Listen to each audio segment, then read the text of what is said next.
Hello friends, मैं मुकेश गिरी अपने channel गिरी chemistry classes में आपका स्वागत करता हूं। आज से हम लोग 11th क्लास के नए वीडियोस को स्टार्ट करने जा रहे हैं। तो फ्रेंड्स, आज हम लोग केमिस्ट्री के सबसे बेसिक से स्टार्ट करेंगे, केमिस्ट्री को जानेंगे, क्योंकि सिलेबस चैप्टर स्टार्ट करने से पहले बहुत सारे ऐसे बेसिकल कंसेप्ट्स हैं जो हमें समझने होंगे, जानने होंगे। इसलिए हम केमिस्ट्री को बिल्कुल ही बेसिक से, नए से, स्टार्ट से, शुरू से हम आपको बताएंगे इस वीडियो से।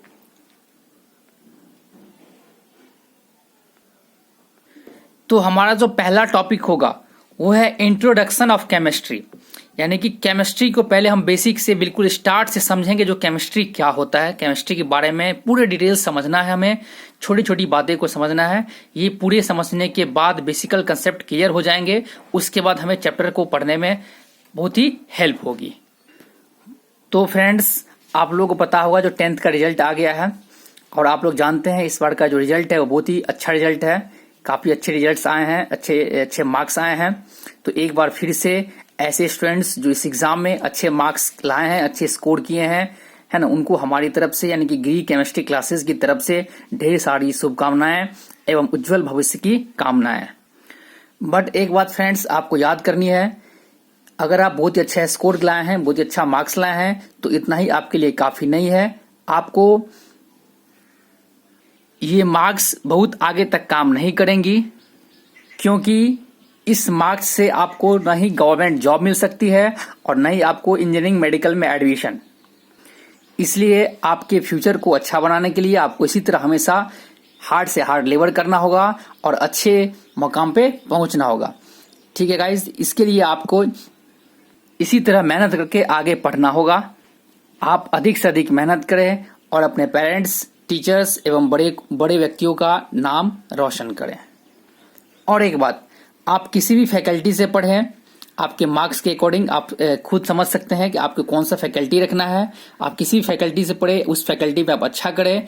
लेकिन एक बात आप जरूर याद रखिएगा, एक बात मैं आपको जरूर बोलूंगा, जो कम से कम एक सप्ताह के लिए, 1 वीक के लिए आप साइंस का डेमो कहीं भी साइंस का क्लास करके देखें, क्योंकि ये जो सब्जेक्ट है आपको आगे इससे बहुत ही ज्यादा बेनिफिट्स मिलने वाली है। इसलिए आप एक बार इसे एक सप्ताह के लिए क्लास करके देखें जो कैसा है। बाद बाकी आपकी मर्जी, आपको जो भी सब्जेक्ट पढ़ना होगा, जो भी फैकल्टीज रखना होगा, उस सब्जेक्ट को आप अच्छे से आसानी से पढ़ें, मेहनत करें और अपने भविष्य को उज्जवल बनाएं।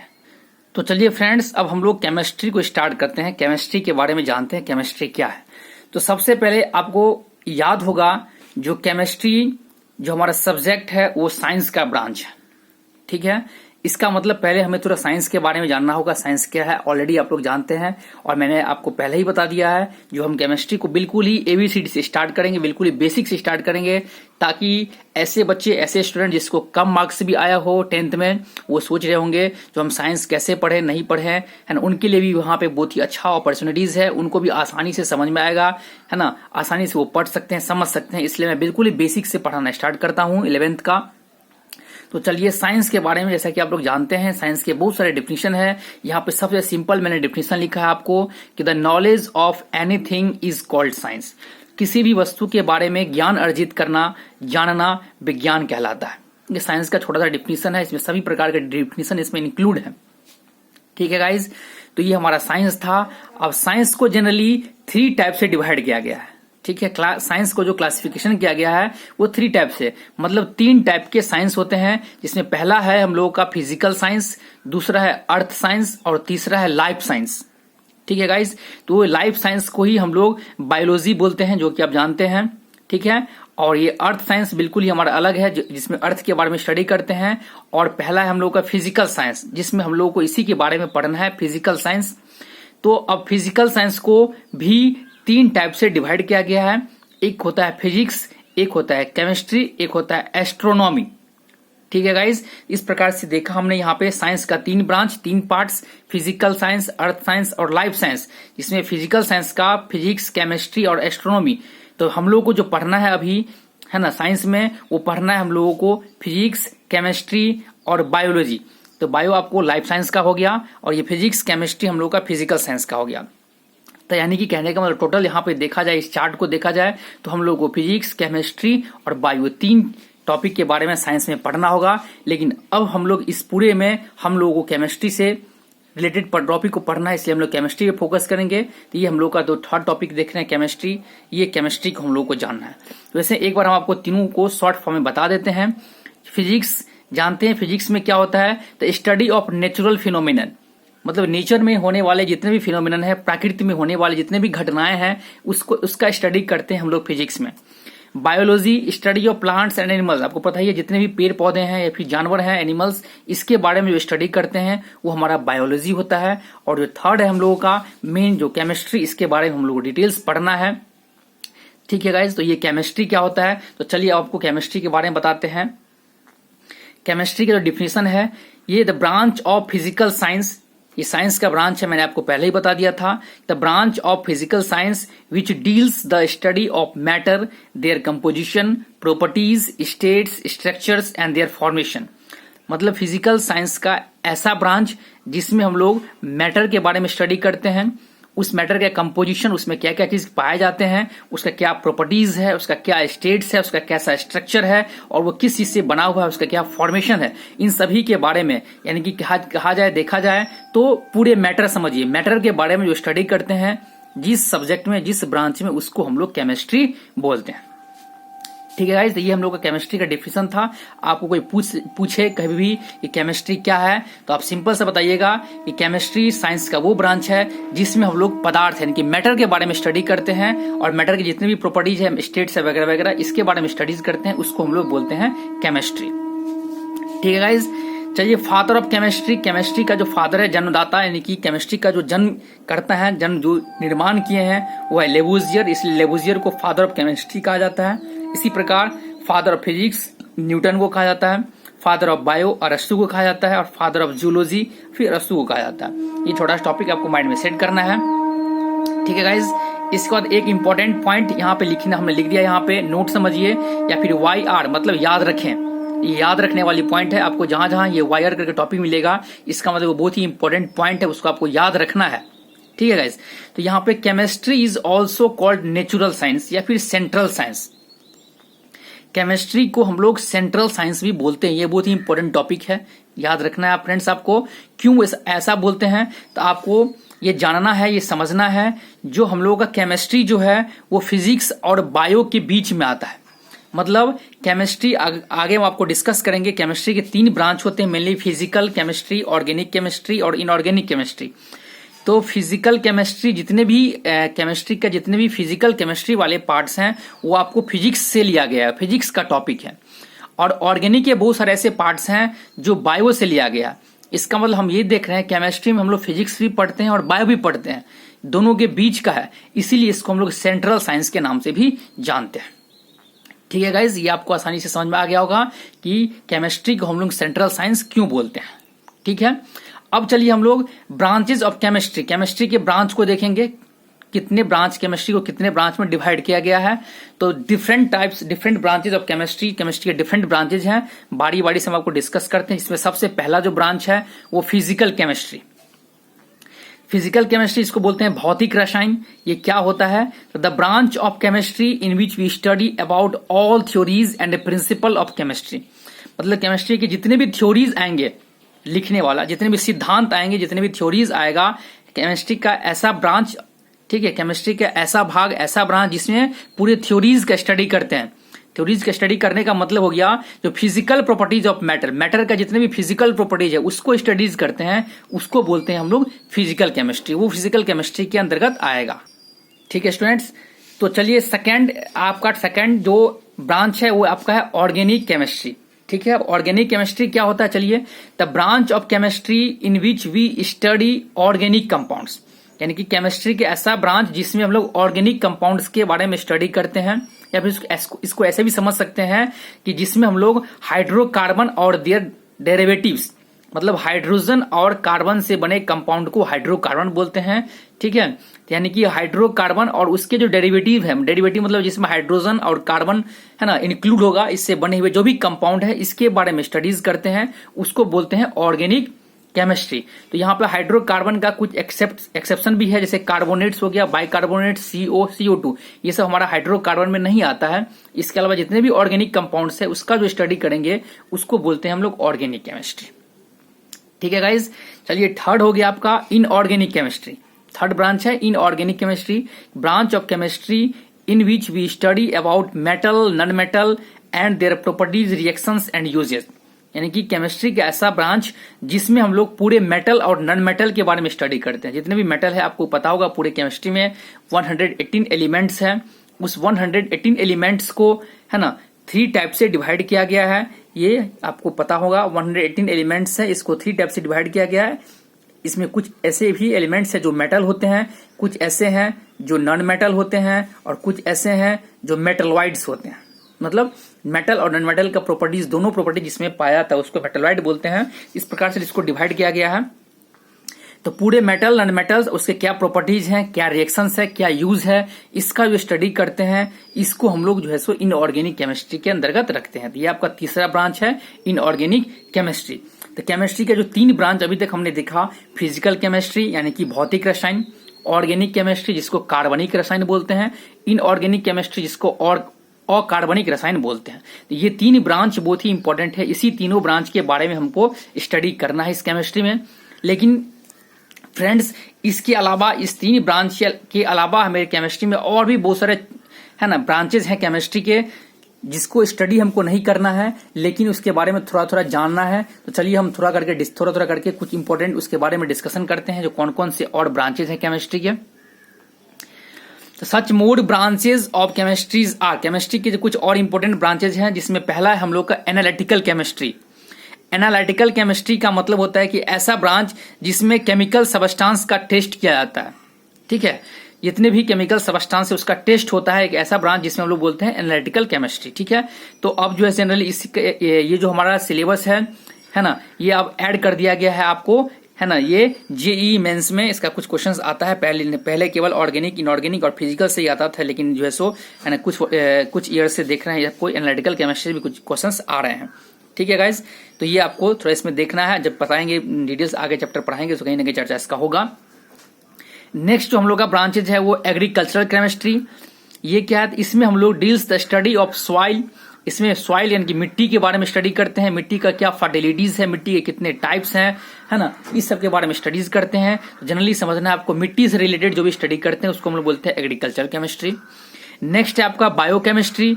ये हमको deals with the substance present in plants and animals. Plant और एनिमल्स में जो भी केमिकल सबस्टांस पाए जाते हैं उस केमिकल्स के बारे में स्टडी करते हैं, उस केमिकल का रिएक्शन देखते हैं। इस ब्रांच में उसको बोलते हैं बायोकेमिस्ट्री। नेक्स्ट है आपका फार्मास्यूटिकल केमिस्ट्री। ठीक है, ये ऐसा ब्रांच है जिसमें study about the composition, analysis and properties of chemical substance used in medicine. यानी कि जितने भी टाइप के मेडिसिन है, दवा है, मेडिसिन में जो भी केमिकल सबस्टांस का यूज किया जाता है, जो भी इसमें केमिकल कंपोनेंट्स पाए जाते हैं, उस केमिकल कंपोनेंट्स का क्या प्रॉपर्टीज है, उसका एनालिसिस, उसका कॉम्बिनेशन, इसके बारे में जो स्टडीज करते हैं उसको बोलते हैं फार्मास्यूटिकल केमिस्ट्री। और एक लास्ट है इन्वायरमेंटल केमिस्ट्री। इनमें इन्वायरमेंट में जो पाए जाने वाले जितने भी इंपॉर्टेंट गैसेस हैं या फिर जो भी इंपॉर्टेंट कंपोनेंट्स हैं, सबस्टांस है, उसके बारे में स्टडीज करते हैं, उसको बोलते हैं इन्वायरमेंटल केमिस्ट्री। ठीक है गाइज, तो अभी आप देखिए इतने टाइप के, एक बार इसको फिर से रिपीट करते हैं आपको हम। पहला था हम लोग का physical chemistry, organic chemistry, inorganic chemistry, analytical chemistry, agricultural chemistry, biochemistry, pharmaceutical chemistry, environmental chemistry, जिसमें हम लोगों को जो 3 बताए थे स्टार्ट का 3, फिजिकल केमिस्ट्री यानी कि भौतिक रसायन, ऑर्गेनिक केमिस्ट्री कार्बनिक रसायन, और इनऑर्गेनिक केमिस्ट्री अकार्बनिक रसायन। ये 3 मेरे लिए इंपॉर्टेंट है, हमको इस 3 को ही पढ़ना है। ठीक है स्टूडेंट्स, तो चलिए गाइस अब हम थोड़ा आगे बढ़ते हैं। आपको जैसे कि पहले हमने बता दिया था केमिस्ट्री के बारे में, अभी जस्ट बताया है। केमिस्ट्री एक ऐसा ब्रांच है जिसमें हम लोग मैटर का स्टडी करते हैं। इसका मतलब इसको हम ऐसे समझ सकते हैं कि chemistry is depends on matter. पूरे केमिस्ट्री जो है वो हमारा मैटर पे डिपेंड्स करता है। मतलब जिसको मैटर के बारे में पूरा स्टडी हो गया, जो मैटर के बारे में पूरा स्टडी कर लिया, इसका मतलब वो केमिस्ट्री स्टडी कर लिया। ठीक है गाइज, तो चलिए हम अब मैटर को देखते हैं। मैटर क्या है, आपको मैटर के बारे में जानते हैं। पदार्थ, आपको पता ही है, पदार्थ के बारे में शुरू से पढ़ते आ रहे हैं। ठीक है, ऐसा सबस्टांस जो स्पेस ऑक्यूपाई करे और उसके पास कुछ ना कुछ वेट हो, ऐसे सबस्टांस को मैटर बोलते हैं। अर्थात एक ऐसा वस्तु जिसका कुछ न कुछ भार हो, द्रव्यमान हो और वो कुछ न कुछ स्थान स्पेस को ऑक्युपाइज करता हो, ऐसे सबस्टांस को, ऐसे वस्तु को पदार्थ कहा जाता है, मैटर कहा जाता है। ठीक है गाइज, तो यहाँ पे आप लोग मैटर को क्लासिफिकेशन करते हैं। मैटर को जो क्लासिफाई किया गया है वो आपको दो टाइप से किया गया है, एक होता है फिजिकल क्लासिफिकेशन, एक होता है केमिकल क्लासिफिकेशन। ठीक है, तो चलिए फिजिकल क्लासिफिकेशन जो है मैटर का वो 3 टाइप्स का होता है, एक सॉलिड, एक लिक्विड, एक गैस। सॉलिड और लिक्विड और गैस, ये 3 जो देख रहे हैं टाइप, ये आपका फिजिकल क्लासिफिकेशन में आता है। फिजिकल में इतना ही है, इसके बाद स्टॉप हो जाता है। सेकंड में जो है मेन हम लोग का यही है केमिकल क्लासिफिकेशन। मैटर को केमिकली क्लासिफिकेशन जो किया गया है वो 2 टाइप से, एक होता है प्योर सबस्टांस, एक होता है मिक्सचर। ठीक है गाइज, प्योर सबस्टांस के बारे में आप जानते हैं, एक ऐसा सबस्टांस जो ओनली 1 कंपोनेंट से मिलकर बना हुआ हो, एक ही सबस्टांस से मिलकर बना हुआ है, ऐसा सबस्टांस या ऐसा मैटर जो केवल सिंगल एक ही प्रकार के सबस्टांस से मिलकर बना हुआ हो, उसको प्योर सबस्टांस बोलते हैं। और ऐसा सबस्टांस जो 2 या 2 से अधिक सबस्टांस से मिलकर बना हो, उसको मिक्सचर बोलते हैं। तो ये प्योर सबस्टांस और मिक्सचर, ये दोनों हम लोग को केमिकली डिवाइड किया गया है। ठीक है गाइज, अब जो ये प्योर सबस्टांस देखते हैं तो ऐसे कौन कौन से कंपोनेंट से, कौन कौन से मैटर है जो प्योर सबस्टांस में आएंगे।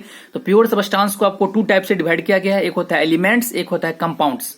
ठीक है, इसका मतलब जितने भी एलिमेंट्स होते हैं वो प्योर होते हैं, जितने भी कंपाउंड्स होते हैं वो प्योर होते हैं। ठीक है, और एलिमेंट्स को ही हम लोग जनरली एटम्स भी बोल सकते हैं और कंपाउंड्स को भी हम लोग मॉलिक्यूल्स बोल सकते हैं। ठीक है, ये दोनों एक ही होता है लगभग में, लेकिन इसको हम आगे आपको डिस्क्राइब करेंगे, एलिमेंट्स में और एटम में क्या डिफरेंस है, कंपाउंड्स में और मॉलिक्यूल्स में क्या डिफरेंस है। ये बहुत ही इंपॉर्टेंट टॉपिक है, इसमें बहुत सारे स्टूडेंट कंफ्यूजन करते होते हैं, है ना, कंफ्यूजन हो जाते हैं उनको, ताकि कंपाउंड्स और मॉलिक्यूल्स को पहचानने में आपको बहुत ही अच्छे तरीके से हम आगे वीडियोस में, या फिर अगर ज्यादा लंबा नहीं होगा तो इसी वीडियोस में कोशिश करेंगे बताने का, लेकिन बताएंगे जो क्या डिफरेंसेस होता है। तो ये एलिमेंट्स और कंपाउंड्स 2 पार्ट्स हैं प्योर सबस्टांस के। ठीक है गाइज, तो अब जो हमारा एलिमेंट है, इस एलिमेंट को भी डिवाइड किया गया है, जस्ट बताएं आपको, मेटल, नॉन मेटल और मेटलॉइड्स। कुल मिला के 118 एलिमेंट्स होते हैं पीरियोडिक टेबल में, है ना। वो उसी 118 एलिमेंट्स को 3 टाइप से डिवाइड किया गया है, मेटल, नॉन मेटल और मेटलॉइड्स। और कंपाउंड्स जो हो गया उसको 2 टाइप से डिवाइड किया गया है, जिसमें एक है आपका ऑर्गेनिक कंपाउंड, दूसरा है आपका इनऑर्गेनिक कंपाउंड्स। तो ये आपका प्योर सबस्टांस का हो गया। दूसरा था आपका मिक्सचर। मिक्सचर को भी 2 टाइप से डिवाइड किया गया है, एक होता है होमोजीनियस मिक्सचर, एक होता है हेट्रोजीनियस मिक्सचर। इस पूरे को हम आगे डिटेल्स बताएंगे, अभी केवल ये आपका पूरा चार्ट है मैटर का। इसका मतलब ये हो गया, अगर आप ध्यान से देखें, जो मैटर में हम लोगों को केमिस्ट्री में जो हम लोग को पढ़ना था वो 3 चीज पढ़ना था, जो हम आपको पहले ही बता दिए थे। फिजिकल केमिस्ट्री, इसमें सॉलिड, लिक्विड, गैस आ गया। इसके बाद आपका ऑर्गेनिक केमिस्ट्री और इनऑर्गेनिक केमिस्ट्री, ये आपका कंपाउंड के अंदर आ गया। इसका मतलब देखा जाए तो ये पूरे चीज जो है सो मैटर के अंदर में आता है, और इस पूरे का स्टडी अगर हम लोग कर लेते हैं तो पूरे केमिस्ट्री समझिए हम आसानी से समझ गए। ठीक है गाइज, ये मैटर का हम लोगों का चार्ट था। अब इस मैटर को थोड़ा हम आगे बढ़ते हैं, इसमें क्या क्या जो टॉपिक आया है उसको थोड़ा थोड़ा हम लोग डिस्क्राइब करते हैं। तो चलिए फ्रेंड्स, अब इस चार्ट में आए गए टॉपिक्स को हम लोग बारी बारी से डिस्क्राइब करते हैं। तो इसमें जो आप देख रहे हैं पहला टॉपिक वो हमारा एटम्स है। एटम क्या होता है इसके बारे में डिस्कस करते हैं। तो the smallest particles of matter is called atom. किसी भी मैटर का जो सबसे स्मॉलेस्ट पार्टिकल्स होता है, सबसे छोटा कण होता है, उसको हम लोग मैटर बोलते हैं।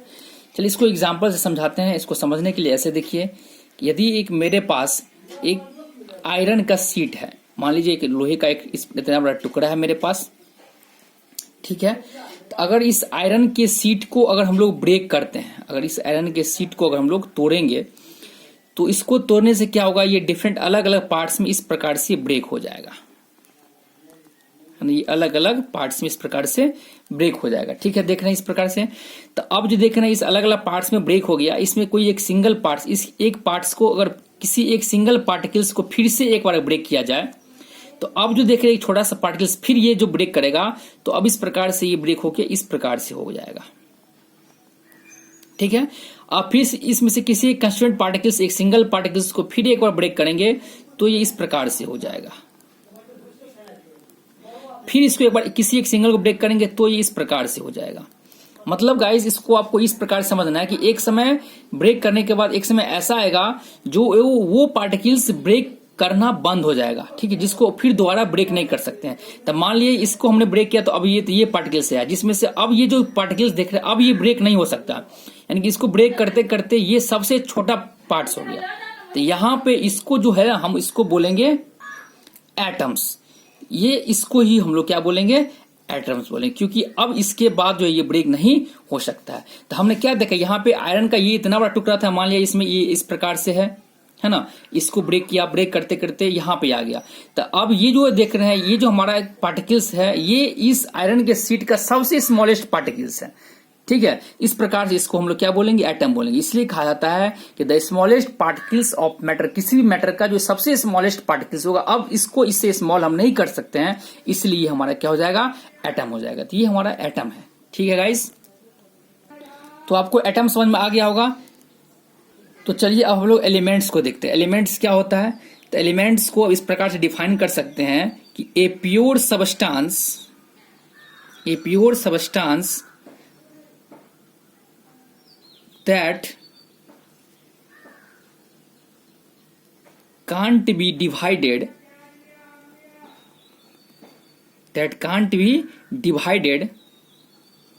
या फिर ब्रोकन, कुछ ही बोल सकते, डिवाइडेड या फिर ब्रोकन इनटू सिंपलेस्ट फॉर्म, ठीक है। एक ऐसा प्योर सबस्टांस जिसको स्मॉलेस्ट पार्टिकल्स में या फिर सिंपलेस्ट फॉर्म में डिवाइड या फिर ब्लॉक नहीं कर सकते हैं, ऐसे प्योर सबस्टांस को एलिमेंट कहा जाता है। मतलब जो प्योर एलिमेंट होगा, इससे मान लिया जाए अगर हम लोगों का हाइड्रोजन एक प्योर एलिमेंट है, आयरन एक प्योर एलिमेंट है, तो इस आयरन को हम लोग अब ब्रेक नहीं कर सकते हैं, इसको इससे छोटा नहीं कर सकते हैं, इसको तोड़ नहीं सकते हैं। तो इस प्रकार के एलिमेंट्स को, इस प्रकार के सबस्टांस को क्या बोलेंगे, एलिमेंट बोलेंगे। अगर इसको तोड़ दिया जाए, इसको तोड़ने से जो पार्टिकल्स हमारा छोटा सा कण होगा वो एटम हो जाएगा। लेकिन ये जो प्योर हमारा देख रहे हैं, प्योर जो सिंगल है, उसको हम लोग एलिमेंट बोलते हैं। इसमें आपको दो इंपॉर्टेंट पॉइंट याद करना होगा, आप यहां पे लिख देते हैं, याद रखिए। इसमें आपका एक पहला पॉइंट है, नोट कर लीजिए या फिर स्क्रीनशॉट ले सकते हैं। Elements is made only one kind of atom, मतलब एलिमेंट जो है हमेशा एक ही प्रकार के एटम से मिलके बनेगा। जैसे कि अभी आपको यहाँ पे एग्जांपल में हमने बताया था, यहाँ जो देख रहे हैं ये जितने भी यहाँ पे एटम्स हैं, सभी एटम ये आयरन का ही होगा, ठीक है। इसका मतलब ये हो गया, ये एलिमेंट्स, प्योर एलिमेंट जो होगा उसमें जितने भी एटम होंगे सब एक ही काइंड का, एक ही टाइप का एटम होगा। लेकिन कंपाउंड्स में ऐसा नहीं होता। अगर आपको बताएंगे एग्जांपल यहीं पे समझ लीजिए। अगर थोड़ी देर के लिए CO मान लिया जाए, तो इसको जो हम अगर ब्रेक करेंगे बिल्कुल आयरन की तरह ऊपर जो ब्रेक किए थे, इसका पार्टिकल्स टूटते लास्ट में जो भी आएगा सिंगल पार्टिकल्स, वो हमारा कार्बन का आएगा, यहाँ पे आएगा ऑक्सीजन का आएगा, और इसको मिलाने से हम लोग का CO बन रहा है। इसमें हम क्या देख रहे हैं, अलग अलग काइंड के एटम है। लेकिन इस एलिमेंट्स में क्या होता है फ्रेंड्स, आपको याद करना होगा, एलिमेंट्स हमेशा एक ही प्रकार के सिंगल है ना टाइप के एटम से मिलके बना होता है। इसका इंपॉर्टेंट पॉइंट है, आपको ये पहला पॉइंट याद करना होगा। और दूसरा जो पॉइंट है, लिखिए आप इसमें नोट कर सकते हैं कि two different kind of elements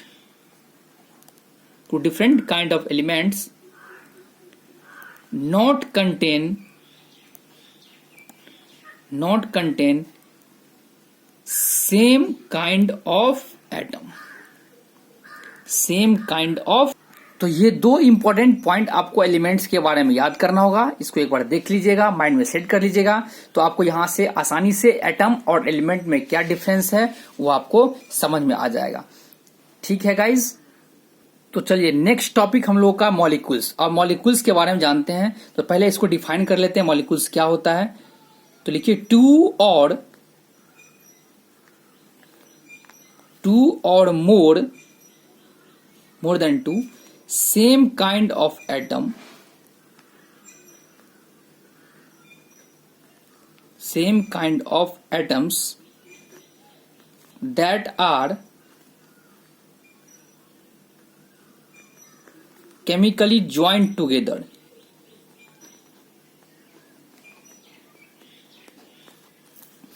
Two or more than two same kind of atoms that are chemically joined together। दो या दो से अधिक एक ही प्रकार के एटम को केमिकली अगर हम लोग ज्वाइंट करेंगे, उसके ज्वाइंट करने से जो भी मैटर प्रोड्यूस होगा, जो मैटर प्राप्त होगा, उसको हम लोग मॉलिक्यूल्स बोलेंगे। जैसे एग्जाम्पल में H प्लस H, तो यहां क्या देख रहे हैं, दो एटम है, एक हाइड्रोजन अलग है, हाइड्रोजन अलग है, दो एटम को ज्वाइंट कर रहे हैं, लेकिन दोनों एटम जो ज्वाइंट कर रहे हैं वो एक ही काइंड का है, मतलब दोनों हाइड्रोजन ही है। इसको जो ज्वाइंट करने से बनेगा वो हमारा H2, this is the molecules, ये हमारा मॉलिक्यूल्स हो गया। O प्लस O2, ये हमारा मॉलिक्यूल्स हो गया। ठीक है, यहां पे क्या देख रहे हैं, दो या दो से अधिक, दो एटम्स को ज्वाइंट कर रहे हैं, लेकिन ज्वाइंट करने वाला जो एटम है वो सेम काइंड का है, मतलब दोनों ऑक्सीजन ही है, दोनों हाइड्रोजन ही है। Cl प्लस Cl2 दोनों क्लोरीन ही है। तो ये सब, इसको हम लोग मॉलिक्यूल्स बोलेंगे, यानी कि दो या दो से अधिक एक ही प्रकार के एटम्स को जो ज्वाइंट करते हैं केमिकली, उसके के बाद जो हम लोग को मैटर प्रोड्यूस होता है उसको हम लोग मॉलिक्यूल्स बोलते हैं। तो ये आपको आसानी से समझ में आ गया होगा ये मॉलिक्यूल्स क्या होता है। चलिए अब हम लोग कंपाउंड्स देखेंगे, कंपाउंड्स क्या होता है। तो चलिए इसको लिखिए, ए मॉलिक्यूल्स, क्योंकि कंपाउंड एक टाइप का मॉलिक्यूल्स ही है। A molecules that contain different kind of atom. दोनों में ध्यान से डिफरेंस समझिए। अभी आपको मैंने मॉलिक्यूल्स में बताया कि दो या दो से अधिक सेम काइंड का एटम, दो या दो से अधिक एक ही प्रकार के एटम को जब ज्वाइंट करेंगे तो उसको मॉलिक्यूल्स बोलेंगे। और दो या दो से अधिक एटम डिफरेंट काइंड, अलग अलग टाइप के एटम को ज्वाइंट करेंगे, उससे जो बनेगा उसको कंपाउंड बोलेंगे।